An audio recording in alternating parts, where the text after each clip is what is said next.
Diha. Jaya Radha Madhava Jaya Kunja Bihari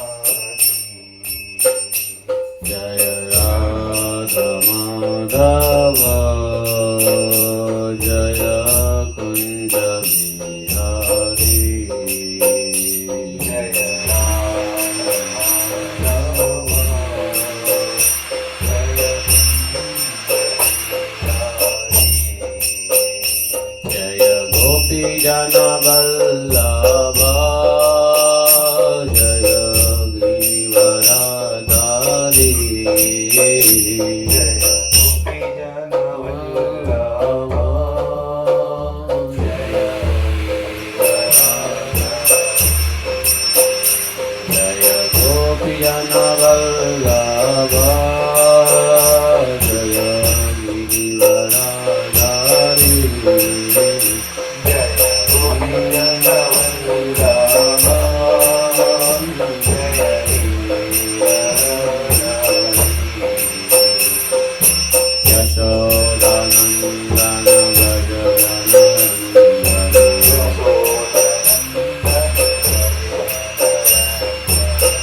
Yashodanandana Braja Yashodanandana Braja Janaranjana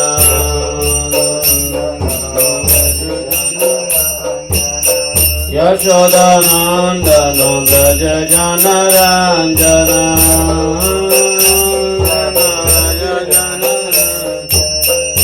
Yamuna Tira Banachari Yamuna Tira Banachari Yamuna Tira Banachari Yamuna Tira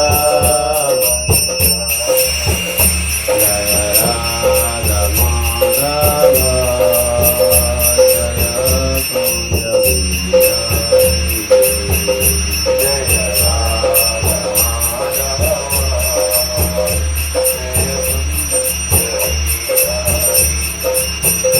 Hare Krishna, Hare Krishna, Krishna Krishna, Hare Hare, Hare Rama, Hare Rama, Rama Rama, Hare Hare.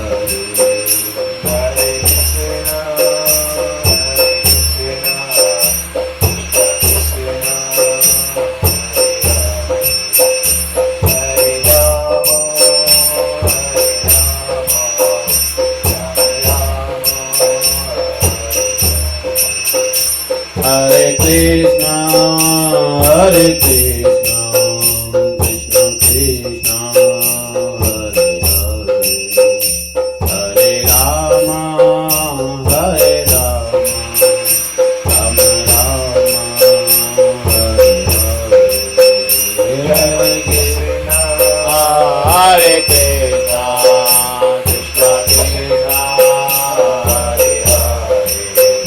Hare Rama, Hare Rama, Rama Rama, Hare Hare, Hare Krishna, Hare Krishna, Krishna Krishna, Hare Hare, Hare Rama, Hare Rama, Rama Rama, Hare Hare. Hare Krishna, Hare Krishna, Krishna Krishna, Hare Hare, Hare Rama, Hare Rama, Rama Rama, Hare Hare Krishna, Hare Krishna, Krishna Krishna, Hare Hare, Hare Rama, Hare Rama, Rama Rama, Hare Hare. Hare Krishna, Hare Krishna, Krishna Krishna, Hare Hare, Hare Rama, Rama Rama, Hare Hare. Hare Krishna, Hare Krishna, Krishna Krishna, Hare Hare, Hare Rama, Hare Rama, Rama Rama, Hare Hare.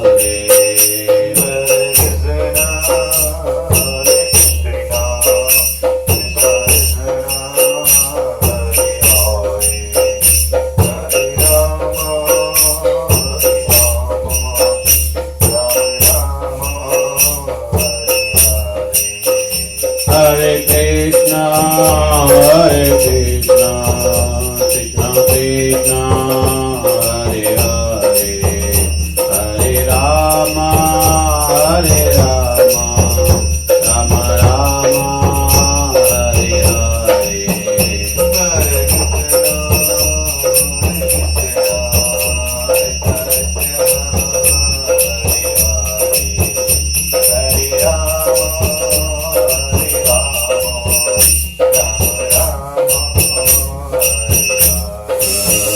Hare Krishna, Hare Krishna, Krishna Krishna, Hare Hare, Hare Rama, Hare Rama, Rama Rama, Hare Hare. Krishna Krishna, Hare Hare,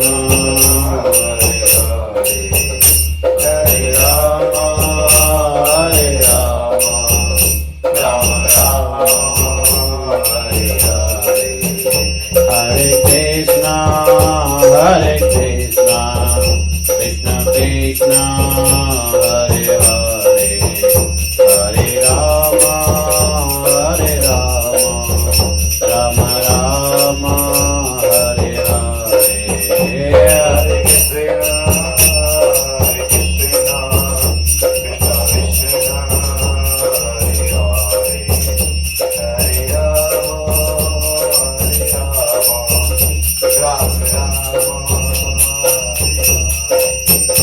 Hare Krishna, Hare Krishna, Krishna Krishna, Hare Hare, Hare Rama, Hare Rama, Rama Rama, Hare Hare.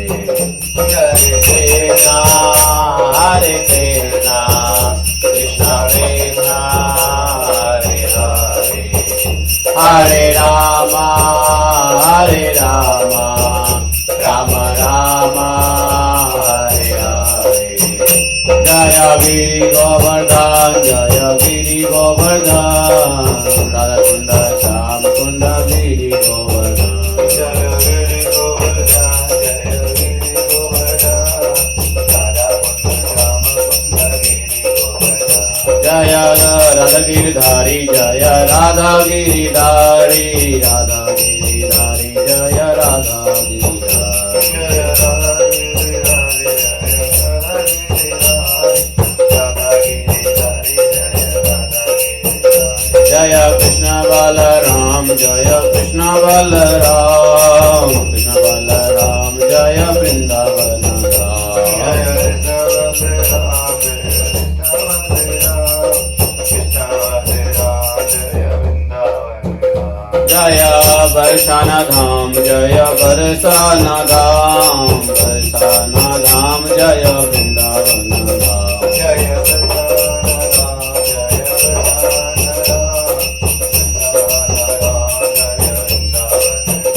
Jaya Radha Sam Sundar, Radha Sam Sundar, Lalita Vishakha, Jaya Radha Sam Sundar.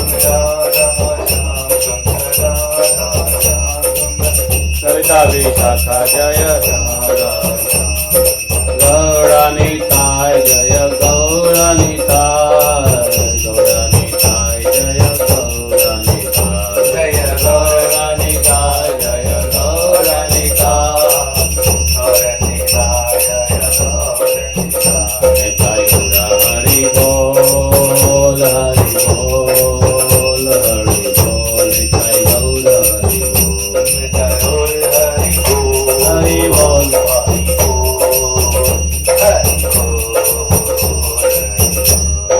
बोल हरि बोल हरि बोल हरि बोल हरि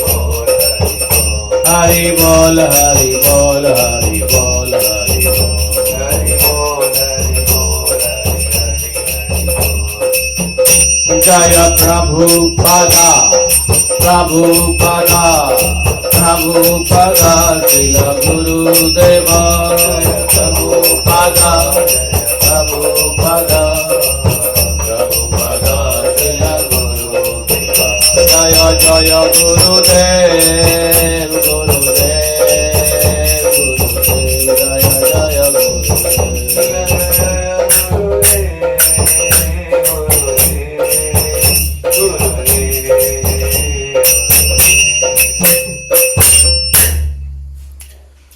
जय श्री गुरुदेव की जय श्री प्रभुपाद की जय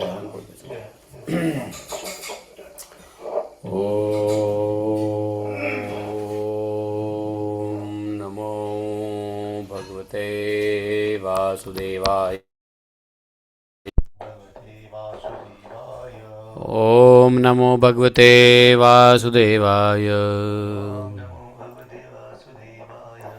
ओम नमो भगवते वासुदेवाय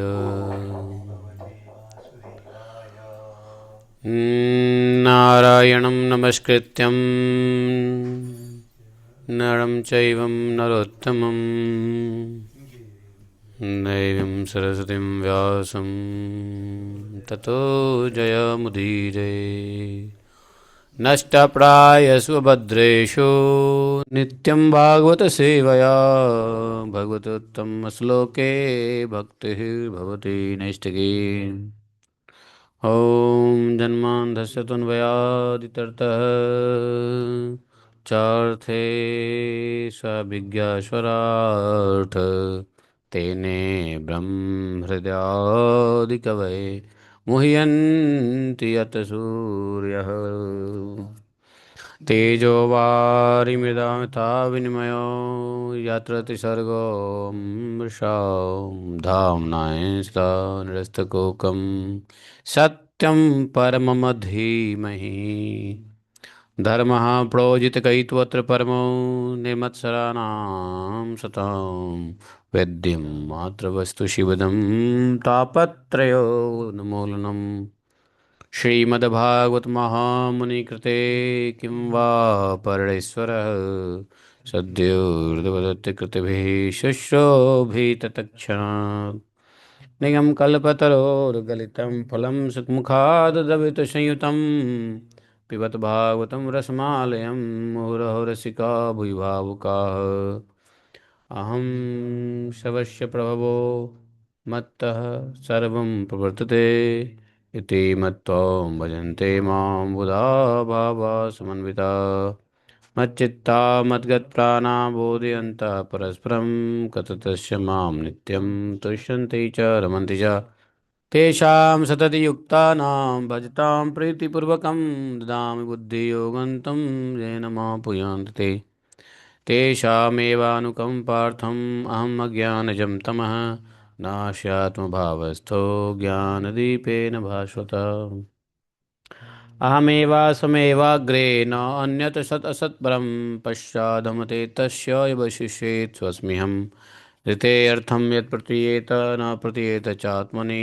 तद्विद्यादात्मनो मायां यथा भाषो यथा तमः यथा मान्ति भूतानि भूतेषु चावचश्वनु पृष्ठान्यप्रविष्ठानि तथा तेषु न तेष्वहम् एतावदेव जिज्ञासं तत्त्वजिज्ञासुनात्मनान्नवितरेकाभ्यां यत् स्यात् सर्वत्र सर्वदा हरे कृष्ण कृष्ण कृष्ण हरे हरे हरे राम राम राम हरे हरे।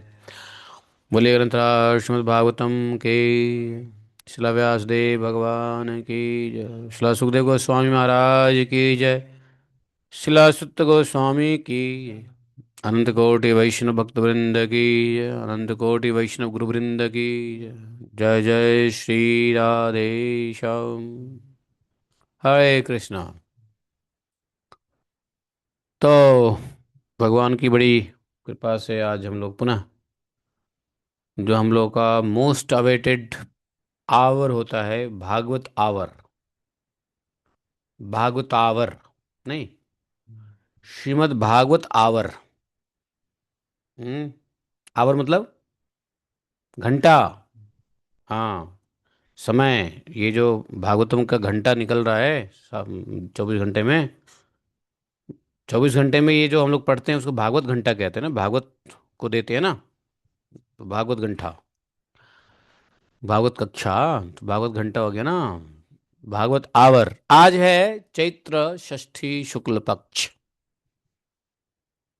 रोहिणी नक्षत्र है, रोहिणी व्रत भी है आज।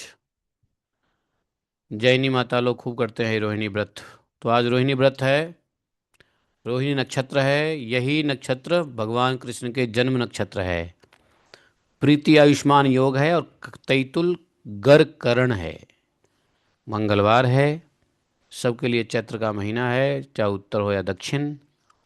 बसंत ऋतु, उत्तरायण, रौद्र संवत्सर, दक्षिण भारत वालों के लिए पराभाव संवत्सर। ठीक है। आज के पंचांग की जय। तो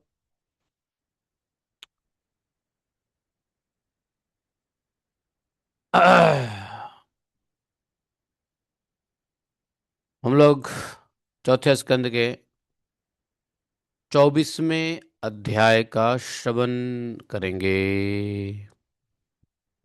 चतुर्विंशो अध्याय। पृथु की वंश परंपरा और प्रचेताओं को भगवान रुद्र का उपदेश। मैत्रेय जी कहते हैं, विजिताशो अधिराजा असित पृथु पुत्र पृथुश्रवाः यवीयोऽभ्यो अददात काष्ठा अवियोभ्यो अददात काष्ठा भ्रातृभ्यो भ्रातृवत्सलः हर्यक्षाया दिशत प्राचीम धूम्रकेशाय दक्षिणां प्रतीचिं वृक्संज्ञाय तूर्यां द्रविणसे विभुः अंतर्धान गतिम शक्राः लब्धांतर्धान संगितः अपत्यत्र यमादत्त शिखंडिन्यां सुसम्मतम् पावकः पावमानश्च सुचेरित्यग्नयः पुरा वसिष्ठशापादुत्थाना पुनर्योग गतिं गताः। ॐ ज्ञानतिम्रान्धस्य ज्ञानाञ्जनशलाकया चक्षुरुन्मीलितं येन तस्मै श्रीगुरवे नमः। श्रीचैतन्यमनोविष्ठं स्थापितं येन भूतले स्वयं रूपा कदा मह्यं ददाति स्वपदान्तिकम्। वन्देऽहं श्रीगुरो श्रुतपदकमलं श्रीगुरोन् वैष्णवांश्च स्वरूपं सागरजातं सहगण रघुनाथान्वितं तं सजीवं साद्वैतं सावधूतं परिजनसहितं श्रीकृष्णचैतन्यदेवं श्रीराधाकृष्णपादान् सहगण ललिता श्रीविशाखान्वितांश्च। हे कृष्ण करुणा सिंधु दीनबंधो जगतपते गोपेश गोपिका कांतम राधा कांतम नमोस्तुते। तप्त कांचन गौरांगी राधे वृंदावनेश्वरी वृषभानुसुते देवी प्रणमामि हरिप्रिये। वाञ्छाकल्पतरुभ्यश्च कृपा सिन्धुभयेव च पतितानां पावनेभ्यो वैष्णवेभ्यो नमो नमः। जय श्री कृष्ण चैतन्य प्रभु नित्यानंद श्री अद्वैत गदाधर शिवासादि गौर भक्तवृंद।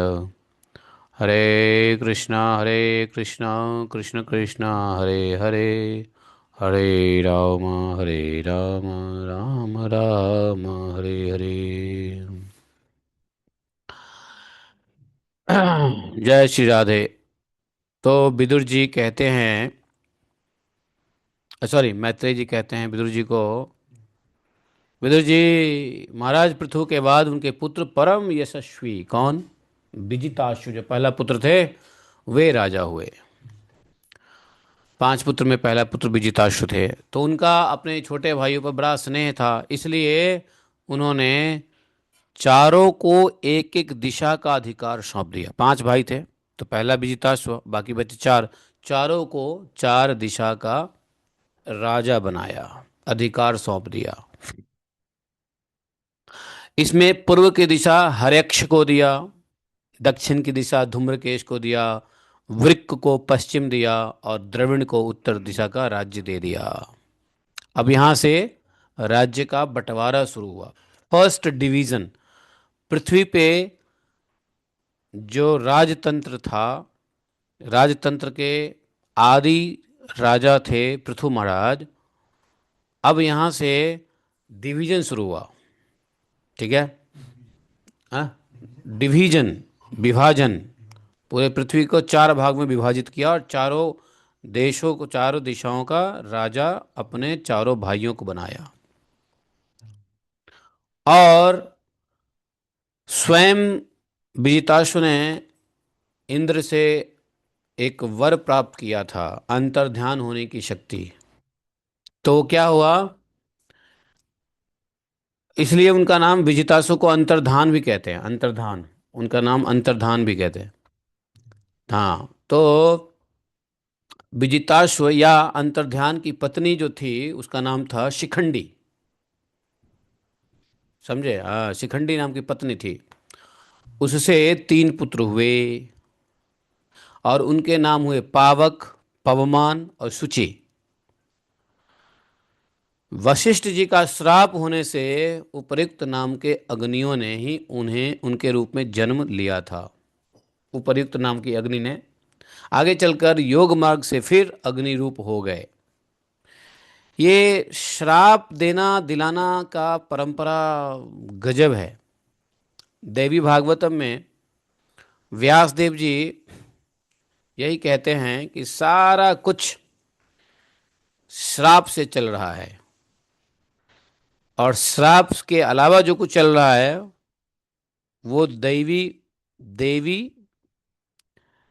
ऐशा गुणमयी माया से चल रहा है। भगवान को भी जो कुछ भी करना पड़ता है,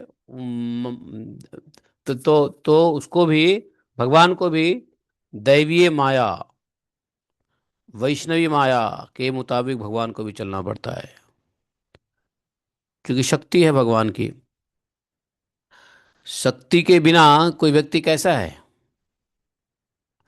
तो भगवान भी अपने शक्ति के बिना कैसे हैं? कुछ नहीं। जब कोई व्यक्ति अपनी शक्ति का ही त्याग देगा तो क्या बच जाएगा? तो भगवान की शक्ति है। अब शक्ति कई प्रकार के हैं, आह्लादनी, प्रहलादनी, शुलादनी, दिलादनी, ह्लादनी, क्लादनी, वैष्णवी, योग माया, ये वो फलाना ढिमकाना, बहुत सारी शक्तियां। लेकिन सर्वश्रेष्ठ शक्ति राधा रानी, और राधा रानी के बाद सारी शक्तियां। तो कुल मिला के भगवान और भगवान की शक्ति में अंतर नहीं होता है, दोनों एक ही है। एक सॉफ्टवेयर, एक हार्डवेयर कह लो। शक्ति शटल है, और शक्तिमान मान लो ग्रॉस है, तो शक्ति शटल है। नहीं, बॉडी का स्ट्रक्चर है लेकिन उसमें शक्ति ही नहीं है, शटल शक्ति ही नहीं है, तो बॉडी खड़ी होगी? नहीं होगी। तो उसी प्रकार से ये दोनों का रहना बड़ा आवश्यक होता है, इसलिए दोनों कहीं भी रहते हैं।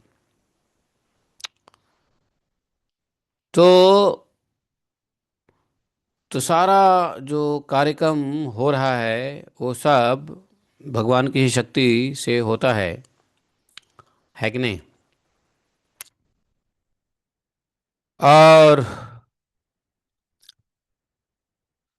सूक्ष्म से लेके स्थूल तक, या छोटे से लेके बड़े तक, या कनिष्ठ से लेके बृहत तक, कनिष्ठ से लेके महत तक, हाँ, अणु से लेके विभू तक, जितनी भी शक्तियां हैं वो सब भगवान की ही है, भगवान ही है, भगवान की ही शक्ति है, राधा रानी का ही सारा कुछ एक्सपेंशन है।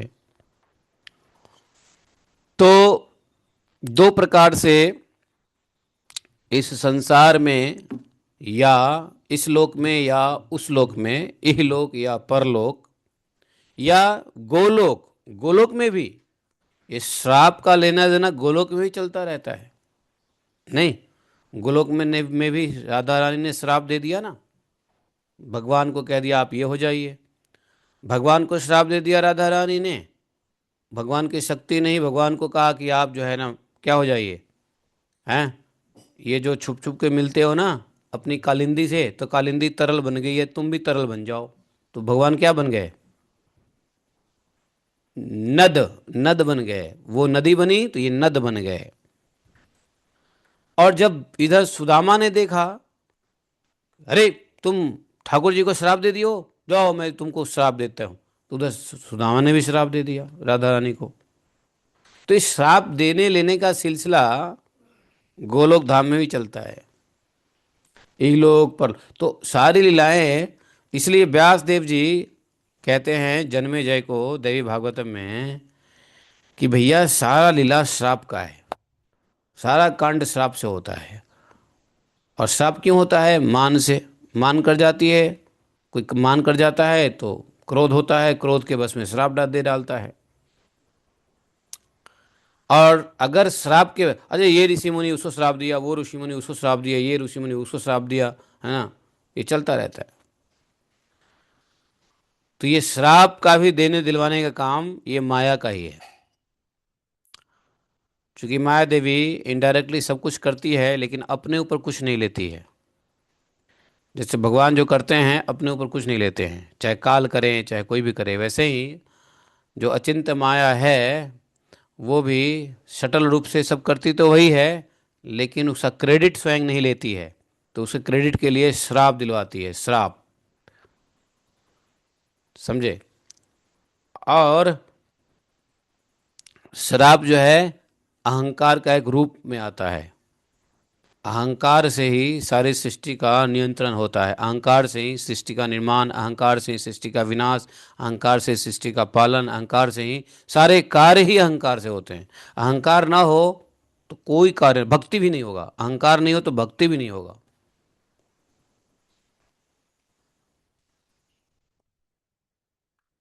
अहंकार शून्य तो सिर्फ दत्तात्रेय जैसे ही होते हैं, या जड़ भरत लोग ही अहंकार शून्य हुए। अहंकार शून्य होने का मतलब है अवधूत हो जाना, परमहंस अवधूत हो जाना, जो कि फर्क ही नहीं पड़ता है, न एक्शन न रिएक्शन। नहीं तो एक्शन और रिएक्शन जितने होते हैं सब अहंकार से होता है, good action bad action, mix action, या गुड रिएक्शन बैड रिएक्शन या मिक्स रिएक्शन, ये सब अहंकार से होता है। तो अहंकार शून्य हो सकते हैं क्या, हो सकते हैं, तो कौन हुए हैं, तो वो होता कौन है अहंकार शून्य, दत्तात्रेय जी जैसे परमहंस, है ना। ऋषभ देव जी भी हैं, हो गए अहंकार शून्य, नहीं, नंग धरंग दिगंबर होकर पृथ्वी पर विचरने लगे। जड़ भरत जी अहंकार शून्य होना ही उनको सही समझ में आया कि संसार में अहंकार से कार्य करोगे तो कार्य के उल्टे परिणाम होंगे, फिर फंसोगे, तो अहंकार शून्य हो गए। तो अहंकार शून्य होना बड़ा मुश्किल है, करोड़ों करोड़ों करोड़ों करोड़ों में कोई एक परमहंस अहंकार शून्य हो सकता है, लेकिन होना बड़ा मुश्किल है। सारा काम अहंकार से हो रहा है, गुड बैड सारे अहंकार, अहंकार से भक्ति करते हैं, अहंकार से ही सब कुछ होता है, अहंकार के बिना कोई हो ही नहीं सकता, कोई भी कार्य अहंकार। और उसी अहंकार का फल होता है क्रोध। तो क्रोध में क्या हुआ, निकलता है श्राप, और श्राप से क्या होता है,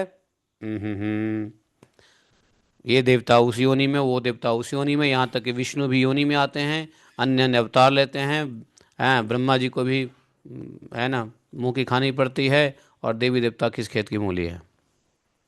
और श्राप की वजह से शिव जी को भी नाना प्रकार के करने पड़ते हैं।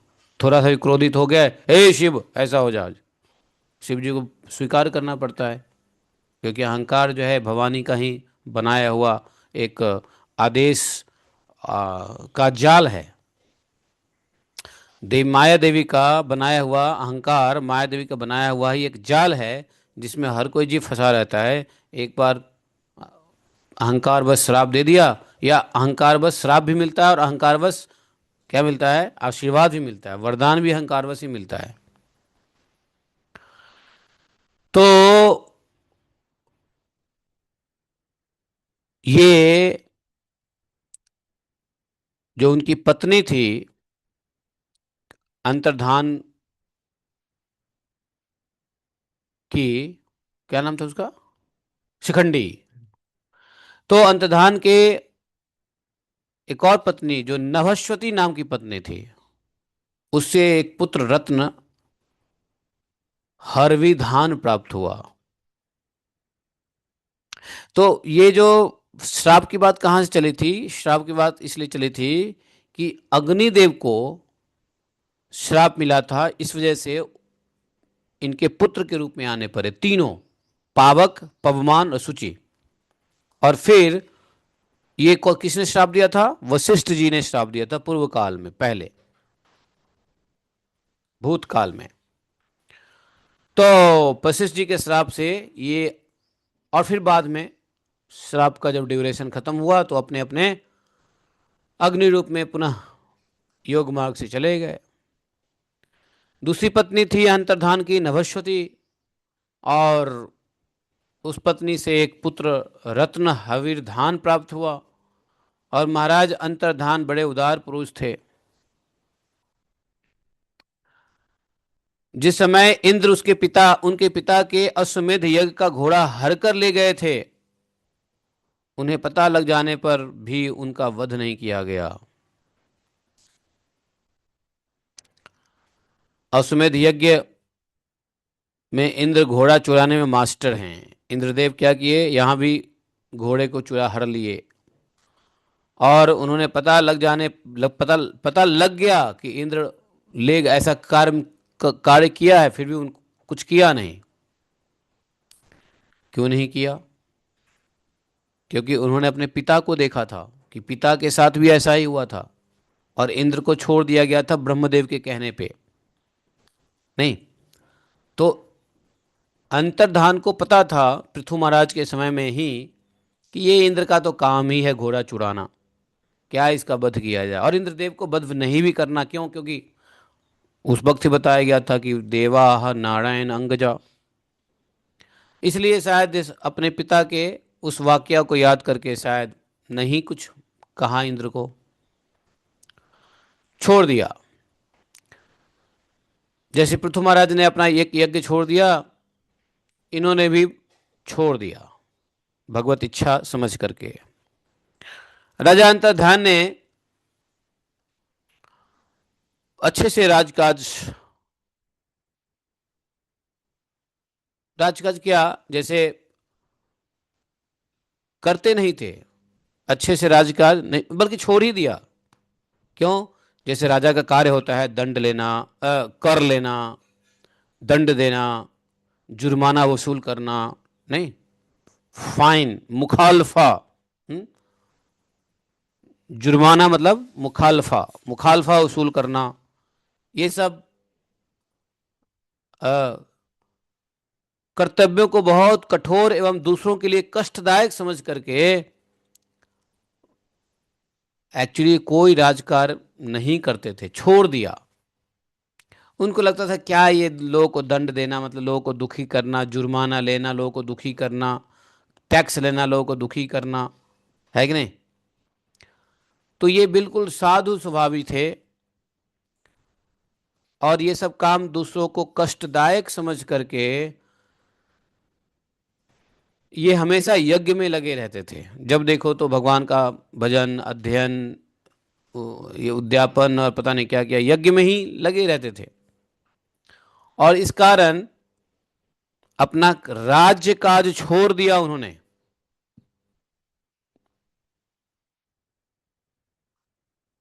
और मतलब पूरा क्षत्रिय का जो स्वभाव है उसके पूरा विपरीत होकर के भजन मार्ग में लग गए। और इस प्रकार से भजन करते करते वह आत्मज्ञानी राजा भक्त भय भंजन भगवान की आराधना करके सुदृढ़ समाधि के द्वारा भगवान के दिव्य लोकों को प्राप्त किया। किस लोकों को? दिव्य लोकों को। समझे? कल हम राधा कुंड पे आरती कर रहे थे। तुम थे? तुम नहीं थे? तो राधा कुंड पे आरती कर रहे थे। ये माता जी ने आदेश किया आरती करने के लिए तो किया। तो हम आरती करते कर रहे थे तो left hand side right hand side में लोग खड़े होते हैं ना कि आरती आप जब दिखा दो तो वो ले लेते हैं आरती दिखाने के लिए। मेन आरती चलो आप कर रहे हो तो उसके बाद लोग बाग लपकते हैं ना कि मैं पहले मैं पहले। इस चक्कर में हुआ क्या कि ये मेरे दाएं साइड में थी और बाएं साइड में एक जवान साधु था। जवान साधु राधा कुंड का तिलक किए हुए और वाइट ड्रेस में साधु। वो भी रेगुलर ही आने वाले साधु हैं। वो भी वीडियो बना रहा था। और ऐसा रहता है ना कि जैसे ही आरती खत्म हो और हमें मिले इस होर में, वहां दो तीन लोग आगे आ रहे थे और चिपक रहे थे मेरे से। अब देखो, हमने आरती अभी आरती खत्म भी नहीं हुई है, चला ही रहे हैं हम। और वो अपना हाथ बढ़ा के अब इधर इधर। हमने थोड़ा, हो सकता है मेरा भी अहंकार सामने आ गया होगा, तो मैं उसको थोड़ा सा आगे इशारा किया, बोला नहीं, इशारा ही किया। हम्म, ऐसे करके मैंने उसको थोड़ा सा हाथ ऐसे हिला दिया। अरे बाप रे! जानते हो कल तो रब गुस्सा हो गया। और मैं आरती कर रहा हूं, उसका हाव भाव देख रहा हूं, इतना गुस्सा हो गया वो साधु। ये कौन है? और मैंने क्या किया, मेरे से गलती एक और हो गई कि मैंने पहले इसको दे दिया आरती। दाएं साइड में ही बैठी थी। तो वो क्या बोल रहा है, देखो देखो देखो, लेडीज को पहले देता है ये।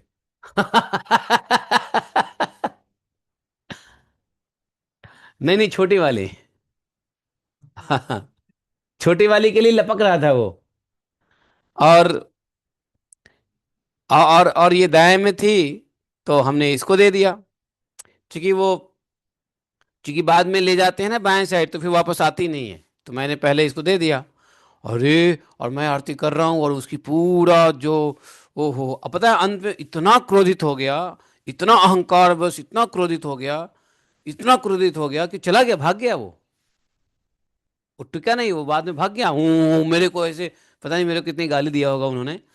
हमने कहा हे भगवान वांछा कल्पतरुभ्यश्च कृपा सिंधु भैव। मैं क्षमा मांगी मन ही मन। लेकिन गलती मेरे से भी है कि यदि वो साधु खड़े थे तो हमें उसको दे देना चाहिए। उसको देने के बजाय हमने दाएं साइड में दे दिया, इसको दे दिया। दाएं साइड में थी खड़ी। अब बोल गए देखो पहले औरतों को देता है ये, और तो स्त्री को देता है पहले।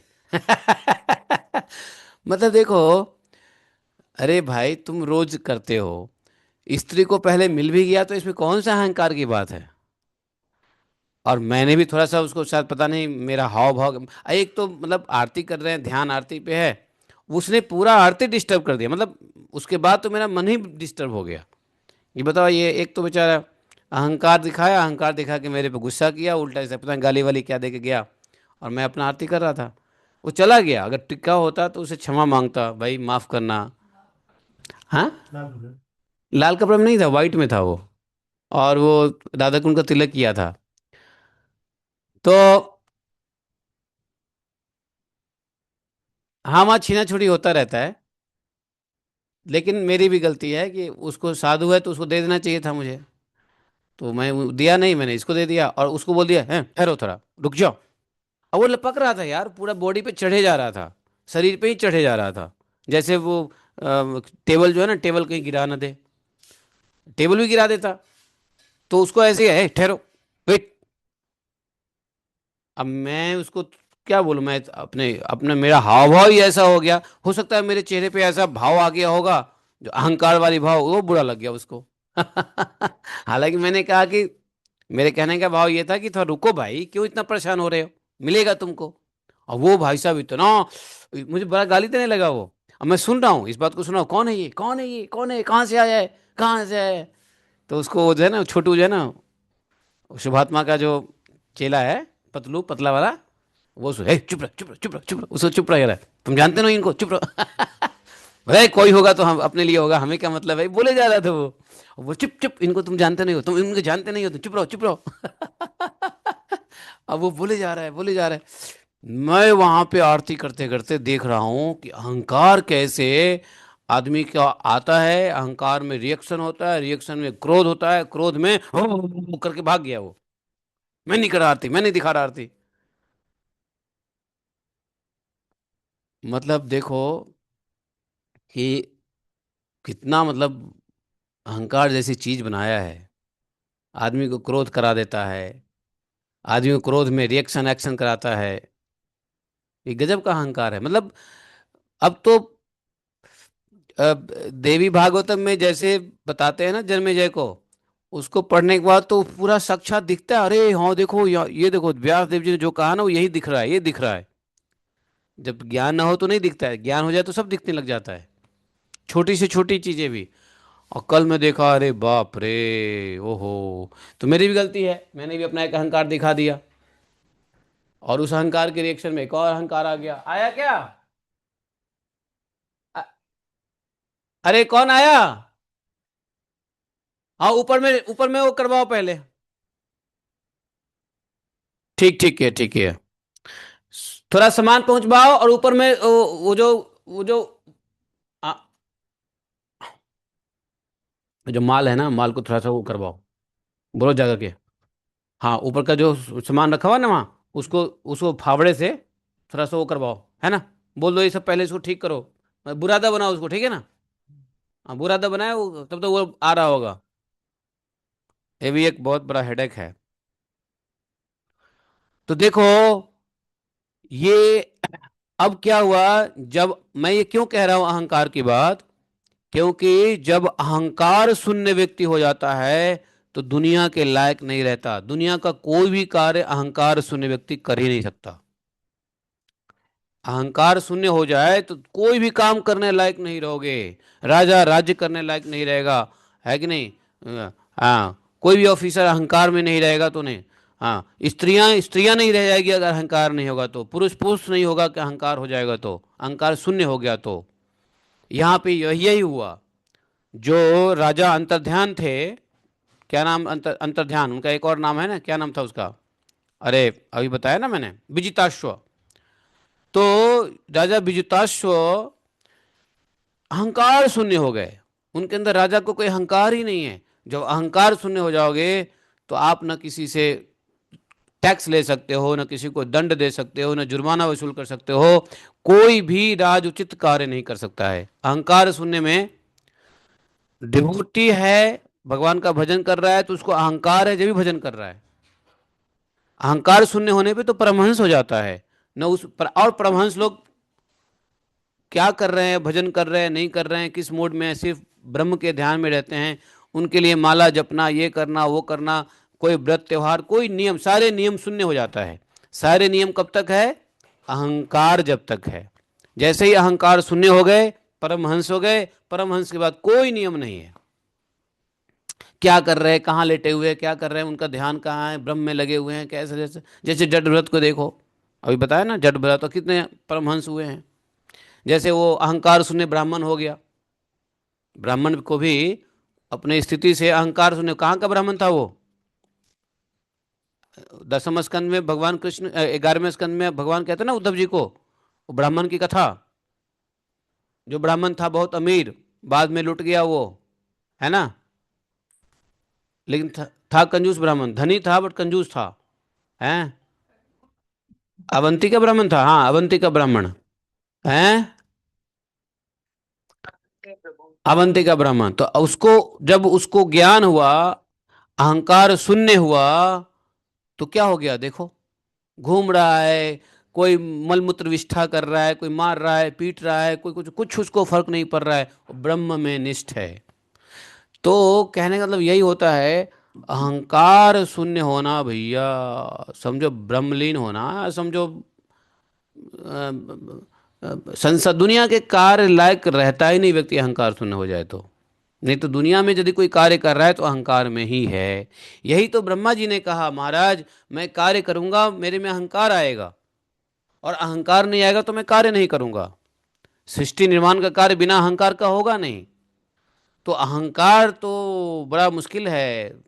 हाँ, भगवान से इंश्योरेंस करवा लिया ब्रह्मा जी ने, भगवान से इंश्योर्ड करवा लिया कि भैया ठीक है ब्रह्मा जी आप करो, आप श्रीमद् भागवत का चिंतन करते हुए कार्य करो तो अहंकार शून्य रहोगे। अहंकार का कोई, अहंकार रहेगा भी तो कोई उसका असर नहीं पड़ेगा। जानते हो, अहंकार शून्य हुए बिना भगवान नहीं मिल सकते, भगवत धाम जाना मुश्किल है, लेकिन भगवान का प्रेम पाना मुश्किल है।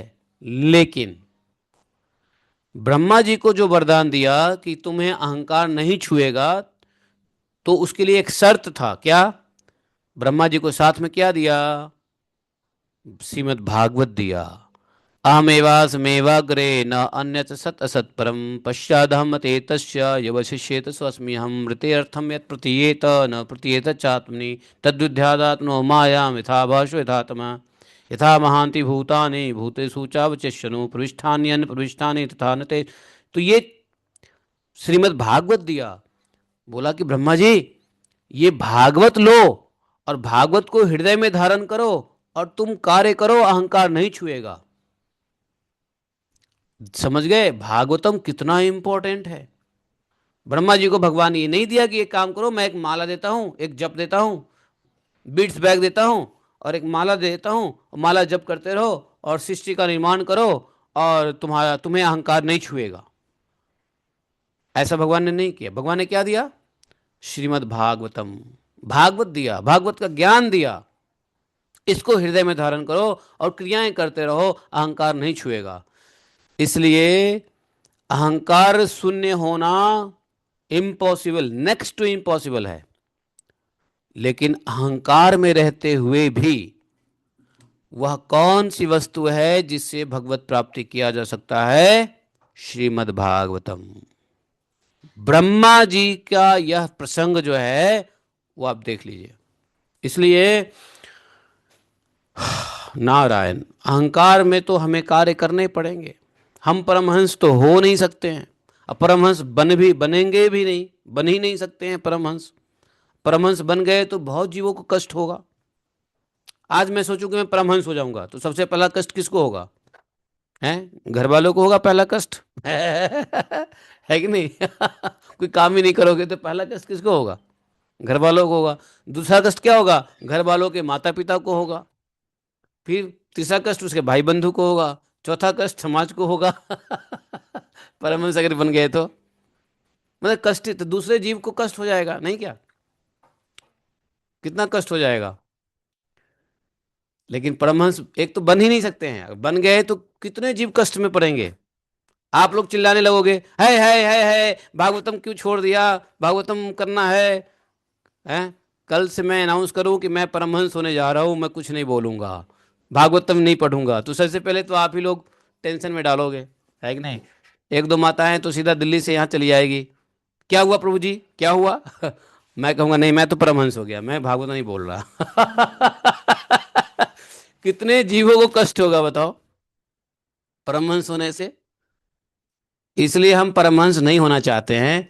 हमने यही सोचा कि परमहंस बनने के बजाय ब्रह्मा जी की तरह भागवतम को हृदय में धारण करो।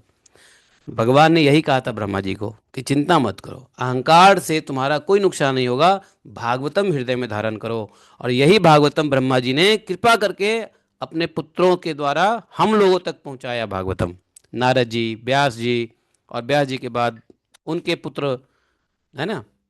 तो इस प्रकार से ये भागवतम आया। मैं यहाँ पे भागवतम की महत्व भी आपको बताना चाह रहा हूं कि भागवतम के बिना हम अहंकार शून्य नहीं हो सकते हैं, लेकिन यदि भागवतम को हृदयंगम किया तो जो पद परमहंसों को प्राप्त होता है वही पद आपको प्राप्त होने वाला है, क्योंकि भागवतम ऐसी चीज भगवान ने दिया है ब्रह्मा जी को, और यह कह के दिया है कि यदि इसका तुम हृदय में धारण करोगे तो इस संसार में तुम सृष्टि करते हुए भी अहंकार से बच जाओगे। यह है भागवतम का इंपॉर्टेंस। बोलो ग्रंथराज श्रीमद् भागवतम की। देखा, इसलिए भागवतम को श्रवण करने का, भागवतम को नहीं मिस करने के लिए बार बार मैं कहता हूं, never miss Bhagavatam. You miss all the miss and misses, but then never miss the Bhagavatam. दुनिया की सारे मिस और मिस्टर को मिस कर दो, भागवतम को मिस मत करो भैया।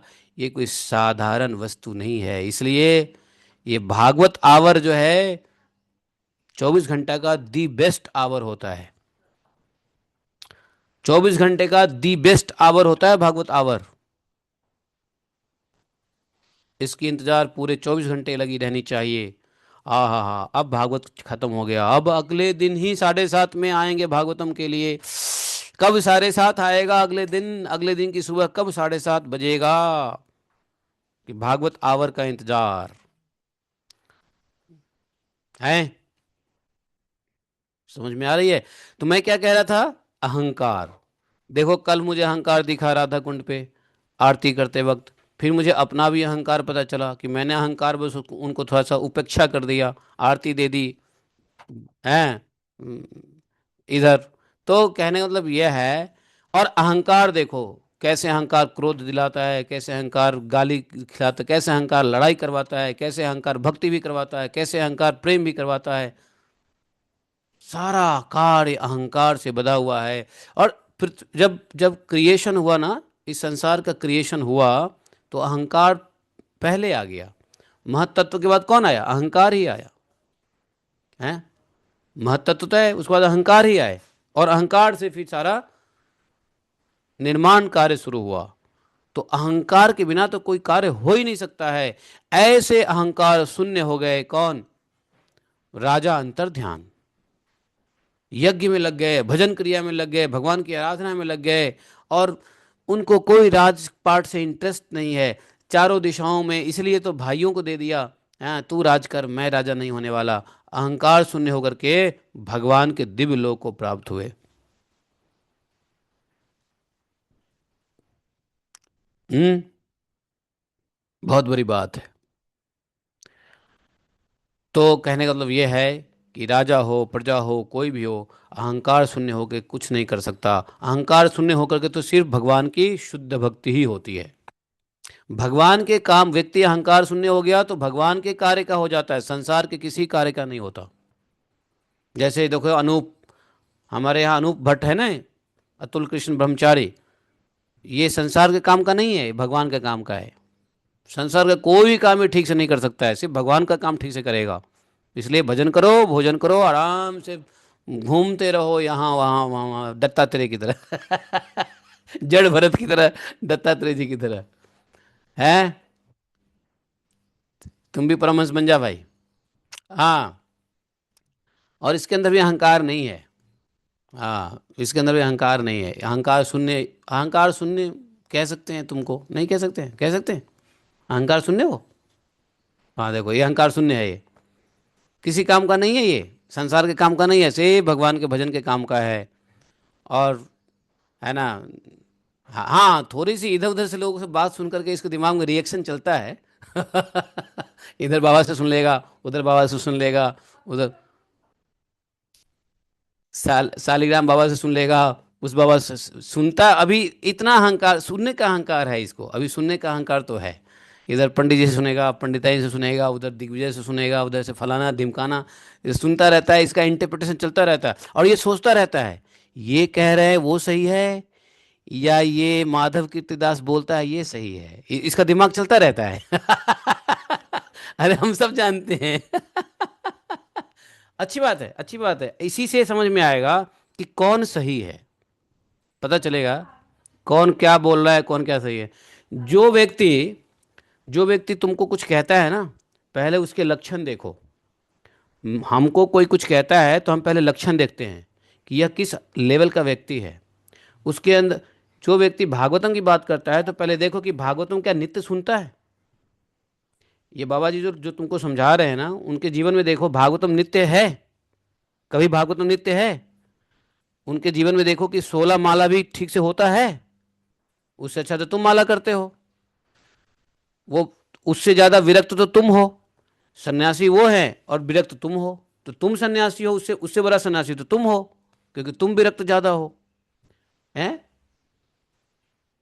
तो किसी, देखो जीवन में आगे बढ़ना है तो जिस व्यक्ति का तुम इंस्ट्रक्शन ले रहे हो उसका बैकग्राउंड चेक करो कि वह किस स्तर का व्यक्ति है, उसके अंदर कैसी साधना, नहीं तो कम से कम कैसा उसका व्यवहार है, कितना वो भजन क्रिया में लगा हुआ है, कितना, क्या रोज भागवतम को हृदय में लगाए हुए है। प्रभुपाद ने कह दिया भागवतम नित्यम भागवत, करना ही करना। हर मंदिर में प्रभुपाद जी ने कहा। कितने भक्त करते हैं रोज भागवतम? सीरियसली? मंदिर में गए तो कर लिया, मंदिर में नहीं है तो भागवतम की कोई जरूरत ही नहीं है। माला ले लिया 20 साल से, 30 साल से, 40 साल से, लेकिन रोज भागवतम में कोई कंसिस्टेंसी नहीं है। ऐसा मैं नहीं कह रहा हूं कि घमंड से मैं बोल रहा हूं कि मैं कंसिस्टेंट हूं। मैं कंसिस्टेंट डेफिनेटली हूं, वो प्रभुपाद की कृपा से हूं। मेरा कुछ नहीं है। प्रभुपाद की कुछ बात हमने हृदय में लगा ली और वो प्रभुपाद की कृपा से चल रहा है। मेरा कुछ वो नहीं है, क्या बोलते हैं, बल नहीं है। लेकिन पुपा गुरु की कोई भी एक आज्ञा ले लो ना, गुरु की कोई भी एक उपदेश अगर हृदय में डाल धारण कर लिया ना, तो गुरु जी का एक उपदेश जो है, आचार्यों का एक उपदेश भी, 100 छोड़ो, आचार्य लोग 100 उपदेश देते हैं, लेकिन एक उपदेश को भी यदि आपने धारण कर लिया अपने जीवन में, उनका एक उपदेश ही तार देता है संसार सागर से। अब गुरु जी ने 100, प्रभुपाद जी ने 100 इंस्ट्रक्शन दिए, लेकिन ठीक से पालन एक भी इंस्ट्रक्शन नहीं हुआ तो क्या फायदा है? हाँ? थोड़ा ये उपदेश, थोड़ा ये इंस्ट्रक्शन फॉलो कर लिया, थोड़ा ये इंस्ट्रक्शन फॉलो कर लिया, थोड़ा ये इंस्ट्रक्शन फॉलो लिया, थोड़ा ये इंस्ट्रक्शन फॉलो कर लिया, लेकिन कुछ भी फॉलो किया तो उसका फायदा तो मिलेगा ही मिलेगा। लेकिन भगवत प्राप्ति के लिए, भगवत प्रेम, भगवत अनुराग प्राप्ति के लिए, अपने स्वरूप ज्ञान के लिए एक सेवा तो लेना ही पड़ेगा। एक सेवा लिए बिना कोई व्यक्ति स्वरूप ज्ञान में नहीं आ सकता। अपने स्वरूप की ज्ञान तभी होगी जब कोई एक सेवा में उसका मन अनवरत लग जाए। अनवरत मतलब विदाउट एनी ब्रेक। यह सेवा करना ही करना है, यह मेरा फील्ड ऑफ इंटरेस्ट है, यह मेरा दिलचस्प है, यह, इसमें मेरी प्रीति है, इसमें मेरी लगन है।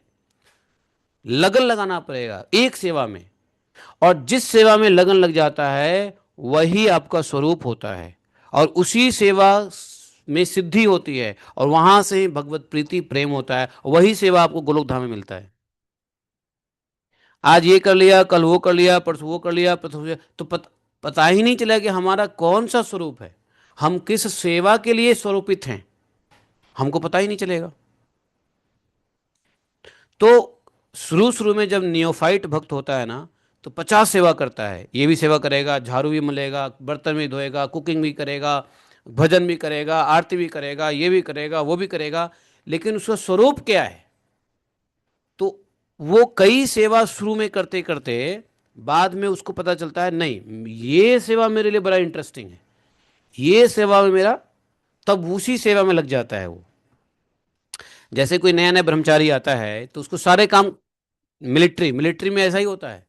नए नए जो रिक्रूटमेंट होता है ना, उसको सारे काम कराए जाते हैं। बाथरूम साफ करो, ऑफिस में भी काम करो, आप ग्राउंड में भी काम करो, घास भी छीलो। उसमें से जो कमांडर होता है वो जान जाता है कि यह बंदा किसमें स्पेशलिस्ट है। शुरू शुरू में सारा काम करवाया जाता है, और जो काम वो बढ़िया से करता है ना, कमांडर उसी को पकड़ लेता है। इधर you are too much good in this work, तुम इस काम में बहुत निपुण हो। उसको उसका विशेषज्ञ बना देता है, स्पेशलाइज बना देता है। ऐसे ही भक्ति में भी होता है, सेवा में भी होता है, कि जब हम सेवा करते हैं तो शुरू में सारा सेवा करते हैं, लेकिन बाद में एक रुचिकर सेवा होता है जिसको हम पूरे जीवन के लिए क्या करते हैं, एक्सेप्ट कर लेते हैं। और वही हमारा स्वरूप है, सेवा से ही स्वरूप है। सेवा से स्वरूप ज्ञान होता है। स्वरूप ज्ञान ऐसे ही नहीं हो जाता है, सेवा से स्वरूप ज्ञान होता है। और सेवा करने से स्वरूप ज्ञान हो गया, और उस सेवा में आप निरंतर लगे रहते हो। स तु दीर्घकाल ऐस्थर्यम सिद्धा, पतंजलि ने भी कहा है, पतंजलि योग सूत्र में है कि आपको जब अपना सेवा से स्वरूप ज्ञान हो जाता है तो उसमें क्या क्या आवश्यकता होता है। पतंजलि पतंजलि के कौन सा सूत्र में है? स तु दीर्घकाल सेवा, दीर्घकाल स्थैर्यम, ऐसा कुछ है, क्या है पतंजलि में? अ, पतंजलि योग सूत्र दोबारा पढ़ना पड़ेगा, मैं सब भूल रहा हूँ। तो हाँ, आ गया पतंजलि का योग सूत्र एक है, 14वां सूत्र है। स तु दीर्घकाल निरंतर सत्कारा सेवितो दृढ़ भूमि। देखा, पतंजलि कहते हैं स तु दीर्घकालई निरंतर सत्कारा सेविता। अब वो सेवा कैसे करनी है? दीर्घ काल तक, लॉन्ग टाइम। कैसा? निरंतर, विदाउट ब्रेक। सेवा का मतलब लॉन्ग टाइम, विदाउट ब्रेक। और कैसे? श्रद्धा सम्मान के साथ, विद डिवोशन। और एक और बात है, स्टेबिलिटी होना चाहिए, दृढ़ स्थिरता होनी चाहिए। ये नहीं कि आज उठा पटक हो गया जीवन में, नहीं। तो यहां बोला कि सौतु दीर्घकाल निरंतर सत्कारा सेवितो दृढ़ भूमि ही। दृढ़ता से करनी है, श्रद्धा से करना है, निरंतर करना है, और लंबे काल तक करना है। तब जाकर के क्या होता है? तब जाकर के भगवान कहते हैं now this person is fit for Golok Dham. आप लोगों में से कई लोग पीछे प्रश्न किया था ना, प्रश्न नहीं, मैं जानने की इच्छा रखे थे ना कि वह कैसे भगवान गोलोक धाम ले जाते हैं, अपने धाम में किसको ले जाते हैं, कौन से जीव को ले जाते हैं। तो उसका यही फिल्टर प्रोसेस होता है कि कौन किस सेवा में दीर्घ काल निरंतर श्रद्धा से स्थिरता से सेवा में लगा हुआ है। तब भगवान ऐसे गुणों पे प्रसन्न होकर के कहते हैं आ जाओ, तू अब आ जा गोलोक धाम। लेकिन यहाँ पे क्या है, हमारी स्थिति यह है कि आज कुछ ये कर लिया, आज वो कर लिया, परसों वो कर लिया, परसों वो कर लिया, हमें पता ही नहीं कि where I am fit for the सेवा। मैं भगवान की कौन सी सेवा में फिट हूं। 20 साल, 25 साल, 50 साल, पूरा जीवन बीत जाता है, हमें पता ही नहीं चलता कि हम कौन से सेवा में फिट हैं। तो गुरु का काम यही होता है। यहाँ पे गुरु आचार्य इसी काम के लिए होते हैं कि भक्त को देखते हैं कि इसकी रुचि किधर है, उसी सेवा में उसको लगा करके उसको दीर्घकाल निरंतर दृढ़ भूमि ही करके उसको सिद्धि की ओर ले जाते हैं, स्वरूप से सिद्धि की ओर ले जाते हैं। तो स्वरूप, सिद्धि से पहले स्वरूप, स्वरूप से पहले सेवा, और सेवा से पहले मल्टीपल सेवा, बहुत सेवा, फिर एक सेवा, फिर स्वरूप, फिर सिद्धि, और फिर भगवत धाम। तो मैं क्या कह रहा हूं, इसलिए झोला छाप से काम नहीं चलेगा। तुमने संसार छोड़ा है, तुमने फैमिली छोड़ा है, और साधु की कृपा हुई है, बहुत कृपा हुई है साधु की, कि तुमने संसार छोड़ा है। तो अब जो है बातों को, भागवतम श्रवण करो, माला जप करो, और खूब आनंद करो, गिरिराज परिक्रमा करो। और इधर उधर की जो लोग बात करते हैं ना, उनकी बैकग्राउंड चेक करो, उनकी बातें मत सुनो। जो जो खुद भ्रमित हैं, जो खुद ब्रह्मचारी नहीं है, ब्रह्मचारी हैं। क्या? हाँ, ब्रह्मचारी नहीं है, ब्रह्मचारी है। भ्रमित हैं, जो खुद नित्यम भागवत सेवया नहीं, खुद हरिनाम निश्चित रूप से संख्या नहीं, खुद जो है ना लड्डू पेड़े भोज भंडारा रुपए पैसे के चक्कर में घूमने वाला व्यक्ति क्या करेगा? अज्ञानता में क्रिटिसाइज ही करेगा। अरे ये नहीं करना चाहिए, अरे वो नहीं करना चाहिए, अरे वो नहीं करना चाहिए, भक्ति नाश होती है। अरे भक्ति, कितनी भक्ति है जो नाश होगी? भक्ति बची ही कहाँ जो नाश होगी? है? तो एक महाराज बोले अरे ऐसे भक्ति नाश हो जाता है। महाराज, भक्ति नाश वास्तव में होगा, लेकिन भक्ति हो तो तब नाश होगा ना। है? जब भक्ति ही नहीं हो तो क्या नाश होगा? इसलिए डरने की बात नहीं है। जय श्री राधे। तो बहुत कृपा हुई है तुम्हारे ऊपर। और एक तो जो भगवान की भक्ति में सीरियस नहीं है उनकी बातें मत सुनो। सुनते हो तो एक कान से सुनो, दूसरे कान से निकाल दो। और हमेशा देखो कि हमारे आत्मा के लिए कहाँ कल्याणमयी बातें हो रही है, कहाँ कल्याणमय चीज़ें हो रहा है, कौन हमारा कल्याण सोच रहा है, उस पर देखो। तुमने देखा होगा, तुम हमें 15 साल से जानते हो, 15 या 20 साल से जानते हो मेरे को तुम। हमने दाएं बाएं किसी की बात सुनी? कोई हमें गाली देता रहा, हमें कोई फर्क फर्क पड़ा? कोई हमें सम्मान देता रहा, कोई फर्क पड़ा? तुम लोग भी पीछे से बहुत मेरे बारे में बोलते रहते थे, कोई फर्क पड़ा? अपने रास्ता देखो कि हमको कहाँ जाना है। फिर पीछे क्या है, कुत्ता भौंके हजार चलता रहता है। तो अपना कल्याण हमेशा सोचना चाहिए कि हमारा कल्याण किस में है। कल्याण के लिए माता पिता को ठुकरा दिया, अच्छी बात है। आत्म कल्याण के लिए भाई बंधु छोड़ दिया, अच्छी बात है। आत्म कल्याण के लिए संसार छोड़ दिया, अच्छी बात है। बेटा नाती छोड़ दिया, अच्छी बात है। लेकिन छोड़ने के बाद आत्म कल्याण होना चाहिए।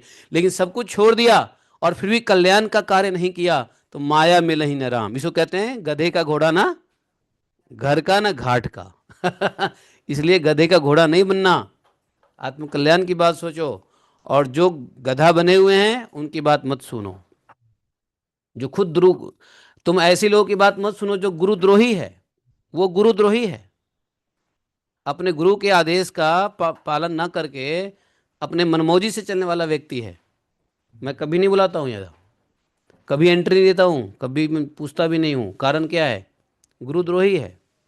अरे हम उससे तो बहुत अच्छे, हजारों गुना अच्छे हमारे बद्री विशाल बाबा थे कि कम से कम गुरु जी को पीछे से दंडवत करते थे, लेकिन कभी उन्होंने अपनी परंपरा नहीं छोड़ी, कभी अपनी उन्होंने गुरु परंपरा नहीं छोड़ी। सेवा भाव रहता था, गुरु में भाव उनका रहता था। लेकिन चलो व्यवहार से कुछ ऐसा हो गया, जो पीछे से प्रणाम करते थे, आगे से नहीं करते थे, लेकिन उनके हृदय में पता है भाव बहुत अच्छा था। और यही कारण देखो उनके इस अंतिम समय में भी गुरु महाराज गए, दर्शन दिया नहीं। लेकिन ये तो पूरा गुरुद्रोही है। और ऐसे गुरुद्रोही के पास बैठोगे तो तुम्हारा भक्ति नाश होगा, तुम्हारे भी गुरु में श्रद्धा खत्म हो जाएगा गुरुद्रोही के पास है। इसलिए ऐसे गुरुद्रोही से कम बात करो, कम मिलो। हाँ। तो और ये रहता है। अब मैं समझ गया, धीरे धीरे तुम भागवतम में समझ जाओगे, चिंता मत करो। बैठे रहो भागवतम में, तुम्हें सारा डोज मिलेगा। भागवतम के भागवतम से तुमको सारा डोज मिलेगा। और तुमको कहीं ना कहीं गोलोक धाम से यहाँ राधा कुंड पे पटक के भेजा है गो सेवा ने। गो माता चाहती है कि इसका कल्याण करो, भेजो राधा कुंड पे। और आज तक तुमने किसी का इंस्ट्रक्शन नहीं सुना। अब सुनो भागवतम से इंस्ट्रक्शन, बैठे बैठे मजबूरी है तुम्हारी सुनना। नहीं नहीं, बढ़िया है, बढ़िया है, अच्छा है। मतलब देखो तुम्हारे अंदर बहुत अच्छी गुण ये है कि तुम परमहंस के स्तर के हो। और बस ये है कि थोड़ा दुनिया की फालतू की बातें सुनना बंद कर दो। और गुरुद्रोही की बात, जो अपनी साधना ना करे उनकी बात क्या सुनना। हजारों लोगों से अच्छी साधना तुम्हारी है, हजारों लोगों से अच्छी साधना तुम्हारी है। तुम हमेशा माला करते हो, तुम हमेशा भजन करते हो, आराम से, कोई चिंता नहीं रहता है। तो बाकी संसारियों से मत बात करो। अब जैसे ये है फलाना ढिमकाना है, वो सब गृहस्थ है लगे हुए संसार में, तुमको क्या करना संसारियों से? दिग्विजय फलाना ढिमकाना क्या करना? छोड़ो ना। बद्री विशाल प्रभु गए, गोलोक धाम लेके गए क्या? कोई कहीं लेके नहीं जाता है, कोई आश्रम ना लेके जाएगा ना मंदिर लेके जाएगा। हरे कृष्णा। तो ये अहंकार की बात है। और तुम अहंकार शून्य हो, ये बहुत अच्छी गुड क्वालिटी है।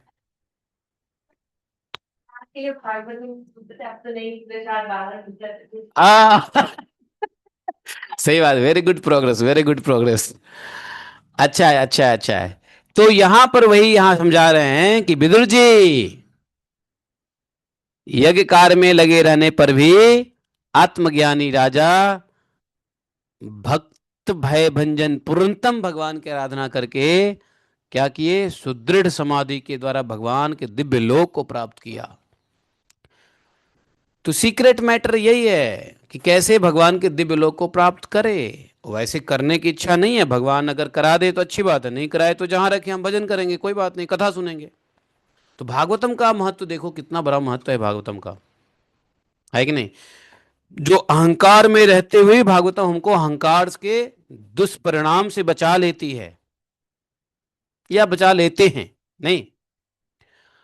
अब आगे देखो, 9वें 8वें श्लोक में, विदुर जी हविर्धान की पत्नी हविर्धानी से बर्हिषद गए शुक्ल कृष्ण सत्य जितव्रत नाम के 6 पुत्र उत्पन्न हुए। अब जो चार, एक तो प्रथम पुत्र थे, देखो इन्होंने विवाह भी किया, 2 शादियां की, बच्चे भी उत्पन्न किए, फिर भी भगवत धाम प्राप्त किया। अब दूसरे तीसरे उनके भाई थे हविर्धान, और भी भाई लोग जो हैं हविर्धान की। ए ताई, जरा उधर काम जोड़ देना, काम जुड़वा दो। सुनो मैं क्या कह रहा हूँ, ऊपर में जो सीमेंट है ना, उसको थोड़ा सा वो करवा के ये सब काम जुड़वा देना। मैं भागवतम से फ्री होऊंगा फिर आऊंगा, है। काम जुड़वा दो जरा। तो बोले विदुर जी, हविर्धान की पत्नी हविर्धानी ने 6 पुत्र उत्पन्न किए, और हविर्धान के पुत्र महाभाग बरहिषद, पहला पुत्र थे बरहिषद, वो भी कर्मकांड और योग अभ्यास में कुशल थे। उन्होंने प्रजापति का पद प्राप्त किया। जो कर्मकांड और योग अभ्यास करते हैं वो प्रजापति का पद प्राप्त करते हैं। उन्होंने एक स्थान के बाद दूसरे स्थान में लगातार इतने यज्ञ किए, लगातार इतने यज्ञ किए, यह सारी भूमि पूर्व की ओर अग्रभाग करके फैलाए हुए कुशों से पट गई थी। इसी से आगे चलकर वे प्राचीवर्री नाम से विख्यात हुए। प्राचीवर्री क्यों हुआ? क्योंकि पूरा जो पूर्व का जो भाग था, सारी भूमि जो पूर्व पूर्व की ओर थी, उसमें कुश से भर गया वो है, इसलिए उनका नाम पड़ गया प्राचीवर्ही। राजा प्राचीवर्ही ने ब्रह्मा जी के कहने से समुद्र की कन्या शतद्रुति से विवाह किया। किसे किया? हाँ, प्राचीवर्ही। यही प्राचीवर्ही हैं जिनके पुत्र होंगे 10। इनका नाम क्या होगा? प्रचेता, प्रचेता गण। सुनो सुनो, धीरे धीरे आगे बढ़ेंगे। अब क्या हुआ, इन्होंने शतश्रुति से विवाह किया। शतद्रुति, शतद्रुति, शतद्रुति सुंदर थी, किशोरी थी। विवाह मंडप में जब भावर देने के लिए घूमने लगी, भावर समझते हो? अरे वो क्या बोलते हैं उसको, जो अग्नि के चारों बल करते हैं ना, फेरा, तो उसको भावर गए, तो भावर देने के लिए घूमने लगी। तब स्वयं अग्निदेव भी मोहित हो गए उसके ऊपर। प्राचीवर्य विवाह कर रहे हैं, और जो कन्या अग्नि का परिक्रमा कर रहे हैं, वो अग्निदेव उस कन्या पे मोहित हो गए। ये देखो देवताओं की तो ये हाल है। और मान लो बारात में गए हुए कुछ लोगों को दुल्हन पसंद आ जाए तो क्या मुश्किल है। है कि नहीं? कभी कभी होता है ना, बारात में जाते हैं, दुल्हा दुल्ही की विवाह होती है, लेकिन बारात में से कोई नौजवान होगा, उसको दुल्हन पसंद आ जाएगा। ओह काश ये मेरी पत्नी हो। बाराती में कुछ लोग जाते हैं तो ये भी सोचते हैं, अरे कितनी ब्यूटीफुल है, ये मेरी पत्नी हो जाए। आदमी के सोच के ऊपर कौन नियंत्रण करता है? और आदमी क्या है यहाँ तो। अग्निदेव, अग्निदेव सोच रहे हैं मोहित हो गए वो। हैं, जब वो सजी धजी थी, फेरे ले रही थी, अग्निदेव भी मोहित होकर के उसे वैसे ही चाहने लगे जैसे सुकी को चाहा था। अग्निदेव ने अब क्या हुआ, नव विवाहिता शतद्रुति ने अपने नुपुर की झंकारों से ही दिशा विदिशाओं के देवता, असुर, गंधर्व, मुनि, सिद्ध, मनुष्य, नाग सभी को बस में कर लिया। अपनी सुंदरता से, अपनी सुशीलता से। कल देवी भागवत में माता जी यही कह रही थी। कौन माता जी? जो सभी देवताओं के अंश से प्रकट हुई दुर्गा माता, जो महिषासुर को मारने के लिए आई, वो भी यही बात कह रही थी। और वो तो छोड़ दो, महिषासुर का जो एक मंत्री था, वो भी यही कहता था, अरे महाराज, बड़े बड़े राजा भी बस में आ जाते हैं, कौन है जो स्त्री के बस में ना आ जाए। अब देखो, शतद्रुति अपने नुपुरों की झंकार से देवता, असुर, गंधर्व, मुनि, सिद्ध, मनुष्य, नाग सभी को बस में कर लिया। कैसी माया है भाई, है? है? शतद्रुति के गर्भ से प्राचीवर्य के 10 पुत्र हुए। तो प्राचीवर्य की माता थी शतद्रुति, सुंदर माता। और वो प्रचेता हुए, सब के सब बड़े धर्मज्ञ, नाम से एक थे। ऐसा हो सकता है कि 10 भाई हो, सबका एक ही नाम हो? जी हाँ, इतिहास में ऐसा हुआ है। 10 भाई हैं, एक नाम है। और 10 भाई को प्राचीवर्ही ही कहा जाता है। प्राचीवर्ही, प्राचीवर्ही, प्राचीवर्ही, प्राचीवर्ही, प्राचीवर्ही।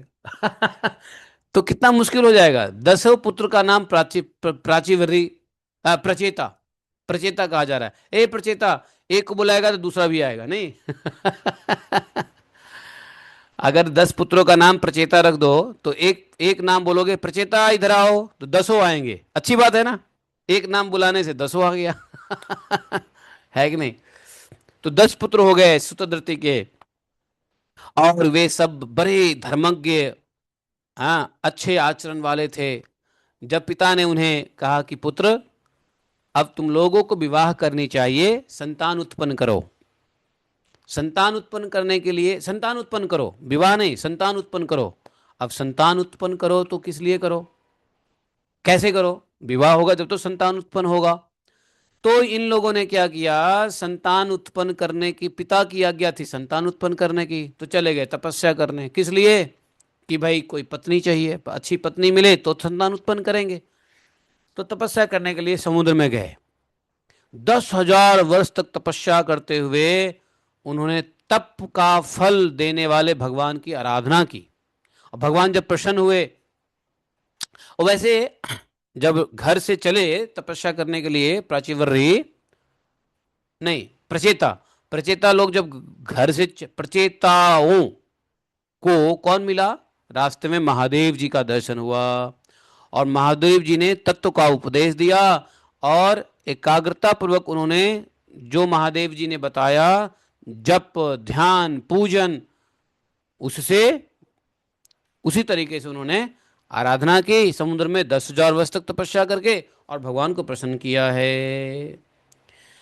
जैसे ही शिव जी मिले, यह बात सुन करके विदुर जी का कान खड़ा हो गया। विदुर जी ने कहा, महाराज रुकिए, ये बताइए कि रास्ते में प्रचेताओं को महादेव जी ने क्या कहा, कौन सा उपदेश दिया, कैसे समागम हुआ, मिलन कैसे हुआ महादेव जी का प्रचेताओं से रास्ते में, और उन पर प्रसन्न होकर भगवान शंकर ने जो उपदेश दिया वो हमको सुनाइए प्लीज। शिव जी के साथ मिलना तो भैया देहधारियों के लिए बहुत कठिन है। शिव जी मिल जाए मनुष्य को, देहधारियों को दुर्लभ है, कठिन है। अरे औरों की तो बात क्या करें, मुनि लोगों के लिए भी, जो मुनि लोग सभी आसक्ति को त्याग करके निरंतर ध्यान करते रहते हैं शिव जी का, फिर भी उनको शिव जी दर्शन नहीं देते हैं। और प्रचेता को ऐसे ही दर्शन दे दिया रास्ते में। है कि नहीं? रास्ते में ऐसे ही दर्शन दे दिया। ये तो बड़ा आश्चर्य की बात है। कैसे कैसे हुआ? यद्यपि भगवान शंकर आत्माराम है, उन्हें अपने लिए न कुछ करना है न पाना है, तो भी लोक सृष्टि की रक्षा के लिए वे अपनी शिवा शक्ति के साथ, शिवा अपनी शक्ति शिवा के साथ घूमते रहते हैं सर्वत्र। मैत्रेय जी का ये, सॉरी, विदुर जी का यह प्रश्न था कि महाराज कैसे मिले शिव जी? शिव जी से मिलना तो बड़ा दुर्लभ है, और रास्ते में मिल गए। और मिले तो ठीक है, उन्होंने उपदेश क्या दिया वो तो सुनाओ कम से कम हमें। समझे? मैत्रेय जी ने कहा, विदुर जी, साधु स्वभाव प्रचेता पिता की आज्ञा मान करके तपस्या के लिए पश्चिम की ओर चल दिए, और चलते चलते समुद्र के समान एक विशाल सरोवर देखा। और वह महापुरुष के चित्त के समान बड़ा ही स्वच्छ था सरोवर। उसमें रहने वाले जो मछलियां वगैरह थे सब प्रसन्न जान पड़ते थे। है कि नहीं? हाँ, उसमें फूल उल भी खिले हुए थे, नील कमल, लाल कमल, रात में, दिन में, सायं में, हर समय में खिलने वाले कमल उस सरोवर में थे। और उसके तटों पर हंस, सारस, चकवा, कारंडव आदि जल पक्षी चहक रहे थे। उसके चारों ओर तरह तरह की वृक्ष लताएं थी और उन पर मतवाले भौरे गूंज रहे थे। समझे? तो उस सरोवर के बारे में बहुत बात बताया कि सरोवर कैसा है कि नहीं। जानते हो इस सरोवर का नाम है, ये श्री श्री 108 श्री राजेंद्र दास बाबा जी महाराज ने अपने जड़कोर गौशाला में एक वो बनाया, क्या बोलते हैं, तालाब बनाए। तालाब बनाए, पीछे जाओगे ना तो तालाब बना हुआ है। तो तालाब में इसी प्रकार के अ, कमल को उन्होंने लाने का इच्छा किया। अभी पता नहीं, मैं तो बहुत दिन पहले गया था, तो पहले बात यही चल रही थी कि तालाब बना है, उसमें ऐसे कमल लाए जाएंगे जो रात को, दिन को, सुबह को, शाम को खिलते रहते हैं। तो कमल का तालाब बनना है उनको, कमल सरोवर, हाँ उसका नाम रखा कमल सरोवर। तो ऐसे ही सरोवर ये था। अभी दोबारा से जाके देखूंगा जड़खोल गौशाला में कि वो सरोवर बना या कितना बना, या उसमें लगे कमल कि नहीं। पहले तो है ना, खुदाई उदाई तो हो गई थी, उसमें बारिश के पानी भरे हुए थे, और उसमें गाय गौ माता जो है वो पानी पी सके ऐसी भी व्यवस्था थी जरखोड़ में। एक दिन जाना पड़ेगा। तो ऐसा ही उन्होंने उस सरोवर का वर्णन किया है। राजकुमारों को, ये जो राजकुमार है क्या नाम है, प्रचेता, प्रचेताओं को वहां पर जो है ना बड़ा आश्चर्य हुआ है। क्यों? क्योंकि उस सरोवर में बड़ा मतलब मधुर ध्वनि से आवाजें भी आ रही थी, दिव्य राग रागणियां, गायन की मधुर ध्वनि सुनाई दे रही थी। बड़ा आश्चर्य हुआ है, कितना बढ़िया जगह है। इतने में ही देखा कि शंकर जी आ रहे हैं सामने से। प्रचेताओं को बड़ा आश्चर्य हुआ। अपने अनुचरों के साथ, साथ में शक्ति भी थी, शिवा भी थी, शिव शिवा, और उनके अनुचर भी थे, उस सरोवर से बाहर आ रहे थे। सरोवर में से बाहर निकले और उनका शरीर कैसा था? स्वर्ण राशि के समान कांतिमान, नीलकंठ हैं, तीन नेत्र विशाल, और भक्तों पे अनुग्रह कृपा करने के लिए बड़ा उद्यत। और उन्होंने अनेकों गंधर्व उनका सुयस गा रहे हैं। उनका सहसा दर्शन प्राप्त करके प्रचेताओं को तो बड़ी आश्चर्य हुआ, कौतूहल हुआ, उत्कंठा हुआ। उन्होंने तुरंत दसों के दस प्रचेताओं ने भगवान शंकर के चरणों को में प्रणाम किया है। और शरणागत भयहारी धर्म वत्सल भगवान शंकर ने अपने दर्शन से प्रसन्न हुए उन धर्मज्ञ और शील संपन्न राजकुमारों से बोले। महादेव जी ने क्या कहा? रुद्र उवाच। अब रुद्र जी ने जो बोले इसको बोलते हैं योग उपदेश। क्या? योग उपदेश। जो यहाँ उपदेश दिया प्राचीवर्य को महादेव जी ने, उसको बोले योग उपदेश। तो ये योग उपदेश जो है उसको हम लोग कल पढ़ेंगे, आज यहीं पे समाप्त करते हैं। इत्य अनुक्रोश हृदयो भगवानाहतान् शिवः बद्धांजलिन राजपुत्राणां नारायण परो वचः। तो शिव जी ने जो उनको सुनाया,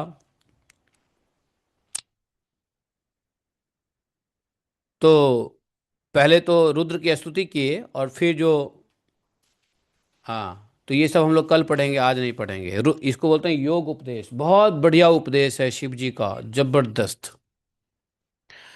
इसी में कहते हैं नमः पंकज नाभाय भूत सूक्ष्मेन्द्रियात्मने वासुदेवाय शांताय कुटस्थाय स्वरुचिषे नमो नमो नमो अनिरुद्धाय ऋषिकेशेन्द्रियात्मने नमः परमहंसाय पूर्णाय निवृत्तात्मने। ये इसी में ये सब बताते हैं, तो इसको हम लोग कल पढ़ेंगे। आज मैं नहीं पढ़ने के मूड में हूँ क्योंकि यह उपदेश बहुत इंपॉर्टेंट है। आराम से डिटेल से कल पढ़ेंगे, ठीक है। हरे कृष्णा। बोलिए ग्रंथराज श्रीमद्भागवतम की। एकम शास्त्रम देव की पुत्र गीतम, एको देवो देव की पुत्र एव, एकम मंतस्य तस्य नामानि यानि कर्मापि तस्य दिवस सेवा। त्वमेव माता च पिता त्वमेव त्वमेव बन्धुश्च सखा त्वमेव त्वमेव विद्या द्रविणं त्वमेव त्वमेव मम सर्वदेव देवः कृष्णाय वासुदेवाय हरये परमात्मने प्रणतक्लेशनाशाय गोविन्दाय नमो नमः। हे कृष्ण करुणा सिंधो दीनबन्धो जगत्पते गोपेश गोपिका कान्तं राधा कान्तं नमोऽस्तुते। तप्त कांचन गौरांगी राधे वृंदावनेश्वरी वृषभानुसुते देवी प्रणमामि हरिप्रिये।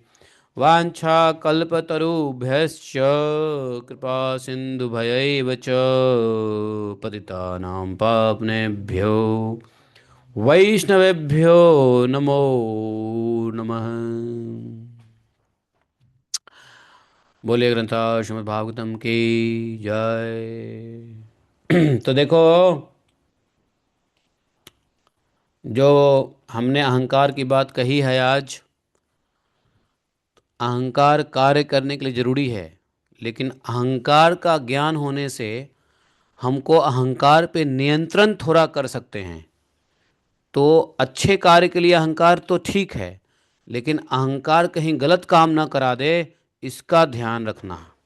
अहंकार कहीं लड़ाई झगड़ा ना करा दे, इसका ध्यान रखना। अहंकार कहीं क्रोध से नाश न करा दे, इसका ध्यान रखो। तो अहंकार है अच्छी चीज़ें, लेकिन अच्छाई के लिए यूज किया जाए, सत्कर्म के लिए यूज किया जाए, भगवत भक्ति के लिए अहंकार का यूज किया जाए, तो वो अहंकार अच्छा है। लेकिन अहंकार यदि दूसरों को नुकसान करने के लिए हो जाए, दूसरों को परेशान करने के लिए हो जाए, हिंसा के लिए अहंकार हो जाए, तो यह अहंकार गलत है। ऐसे अहंकार पे विराम देना पड़ेगा। ऐसे अहंकार, जहाँ ये अहंकार उत्पन्न हो, तुरंत दबा दो उस अहंकार को। ध्यान रहे, ओ मेरा तो ये डैमेज करने वाला अहंकार उत्पन्न हो रहा है, वहीं रोक दो। जैसे कल मैंने बताया राधा कुंड पे मैंने अहंकार बस उनको थोड़ा डांट दिया और वो उससे गुस्से में हो गए। मुझे लगा कि मुझे ऐसा नहीं डांटना चाहिए, मुझे ऐसा मुंह बना के नहीं कहना चाहिए। क्या फ़र्क पड़ता है, आरती उन्हीं को दे देता मैं पहले। हालांकि वो गलत भी थे, फिर भी ऐसा लगा मुझे, लेकिन मेरे हाव भाव से वो बेचारे थोड़े से ठेस पहुंचा उनको, तो मुझे बड़ा तकलीफ़ हुआ। और मैंने कहा कि हे भगवान, वांछा कल्पतरुभ्यश्च, वहीं पे वांछा कल्पतरुभ्यश्च किया, लेकिन वो ढूंढा, बाद में वो साधु मिला ही नहीं। कभी मिलेगा तो हाथ जोड़ लूँगा, भैया माफ़ करना यार। तो लेकिन अहंकार के ऊपर चेक रखना पड़ेगा। चेक, ऑलवेज चेक करते रहो कि मेरा कौन सा अहंकार कब निकल रहा है। कहीं अहंकार तो ऐसा नहीं है कि कहीं नुकसान देने वाला अहंकार है। जैसे आज सुबह में एक और घटना बताता हूँ।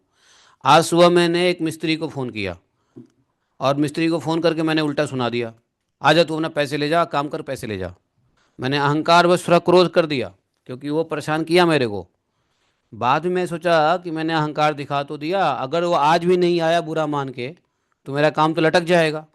मैंने कहा कि यार ऐसा नहीं बोलना चाहिए हमको, सिर्फ ये पूछ लेना चाहिए आ रहे हो कि नहीं आ रहे हो। आ रहा हूँ, बस फ़ोन रख देना चाहिए। लेकिन मेरी गलती क्या हुई, मैंने उसको 10 सुना दिया। तो ये 10 सुना दिया, नहीं सुनाना चाहिए था। हाँ, उस दिन क्या हुआ, मैंने बोल दिया उसको, ए अभी आए हो 10:30 में, क्या करोगे काम। अब उसी से वो चला गया। देखो, तो ये अहंकार कभी कभी क्या होता है, नुकसान कर देता है। तो आज सुबह भी लगा कि अरे ये कैसा अहंकार मैंने उसके ऊपर झाड़ दिया।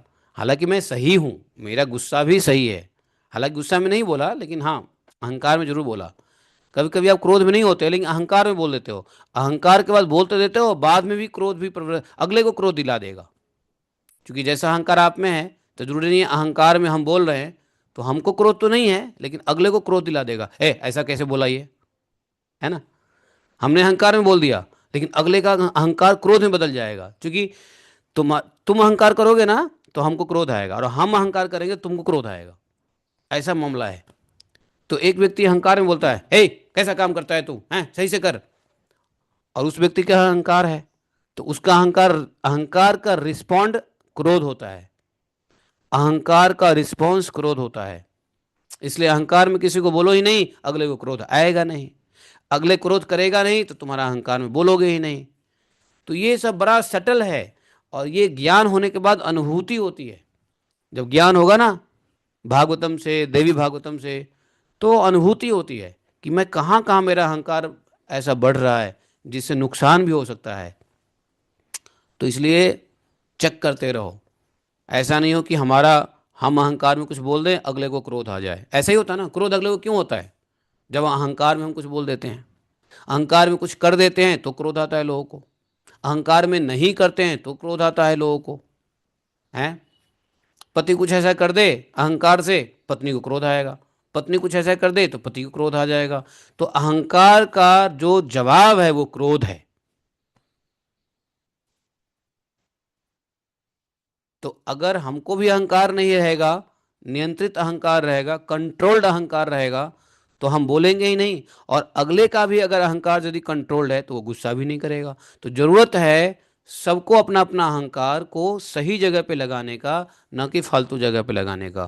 फालतू जगह पे अहंकार लगाएंगे तो विनाश होगा, नाश होगा, कलह होगा, क्लेश होगा, लड़ाई झगड़ा, अनमन सनमन बनमन सब हो जाएगा।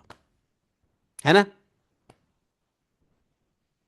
तुम ठीक हो, तुम्हारा अहंकार बहुत शांत है, अच्छी बात है। हरे कृष्णा। बोलिए ग्रंथराज श्रीमद् भागवतम की जय, शिला प्रभुपाद की जय। अरे ये जो मैं बता रहा हूँ उसमें कुछ तथ्य है, कुछ समझ में आ रही है बात, या मैं गलत बोल रहा हूँ? सही बोल रहा हूँ? हैं? सब सो गए, सब सो गए भागवतम में। हाँ, सही गलत बता दिया करो कि आप यहाँ सही बोल रहे हो, यहाँ गलत बोल रहे हो। सही मत बताओ, गलत तो बता दिया करो कम से कम कि यहाँ गलती है या गलत बोल रहे हो। ठीक है? हरे